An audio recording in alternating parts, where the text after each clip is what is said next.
ಮೋಕ್ಷದ ಏಕಾದಶಿ 2024 ಈ ದಿನದಂದು ಭಗವಾನ್ ವಿಷ್ಣುವನ್ನು ಪ್ರಾರ್ಥಿಸಲಾಗುತ್ತದೆ.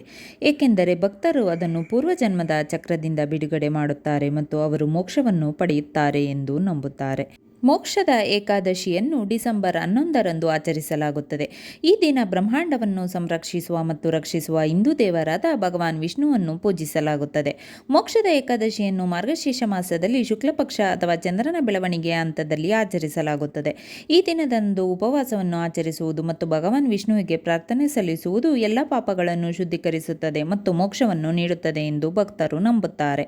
ಮೋಕ್ಷವು ಜನ್ಮ ಮತ್ತು ಪುನರ್ಜನ್ಮದ ದೀರ್ಘಕಾಲಿಕ ಚಕ್ರದಿಂದ ವಿಮೋಚನೆಯಾಗಿದೆ.